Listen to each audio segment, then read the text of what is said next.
Let's start with a tip before we cut up that plate. You can keep yourself tidy with a little broom or a wide paintbrush and just sweep your crumbs off into a bin or somewhere where it clears off your workspace, ready to make the next mess. It's the messiest thing, crockery. The other thing I do is cut into a bucket. This is my Bob the Bucket. And yeah, I do. I name everything. And I cut into that and it catches things. So now we're ready to do let's make pizza. And we aim to cut it in half and always think about where your wheels are pointing, because that's generally gives the direction, not always. And you'll notice that that is different to when you're using your ceramic scissors and the Montelits, because they point in that direction. So you need to really think about those as well. And of course we just do it because we're starting something new. Do we need to tighten up our little screws? So we're going to do in half, in half, in half, in half.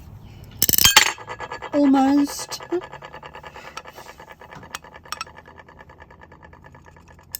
This one, they're going to be quite wide, so I'm going to do this in thirds because of the size of the plate. If it was a side plate, quarter plate or bread and butter plate, whatever you want to call them, you'd probably get 4. If it was a dinner plate, you definitely would get 4. So you always aim for the centre of the plate.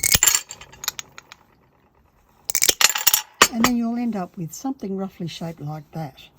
So then I turn it over, because then I can see the heel. I'm getting my bucket. Okay, now we've got the heel of the plate, so I can put this in here or in here, but I really love the ceramic scissors part of the cutting, particularly on this fine stuff.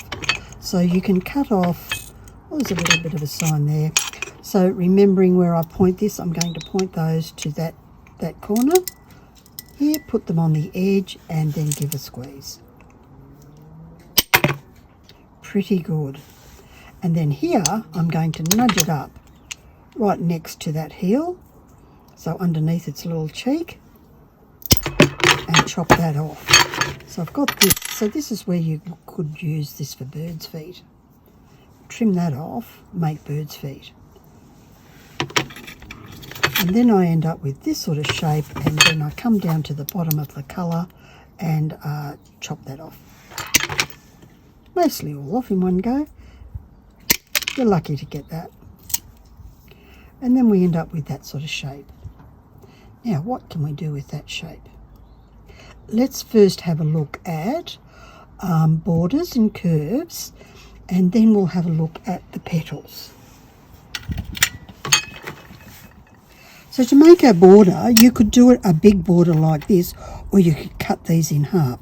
So I'll do 4 tiles to demonstrate the layout, and then we'll cut them in half and see what other sorts of borders we can make. So because it's sort of a keystone shape and you want to tidy these up as you go, you just swazzle them, top, bottom, and you get a mostly straight line. So that's pretty good.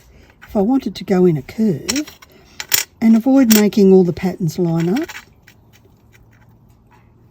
because we are talking crockery here, you just line it up as if it was the plate, but because it's all higgledy-piggledy, it's not going to look like I just put a hammer through a plate, which is also very popular. But we have a tool for that now. And you can see how we've got curves as well as straight lines.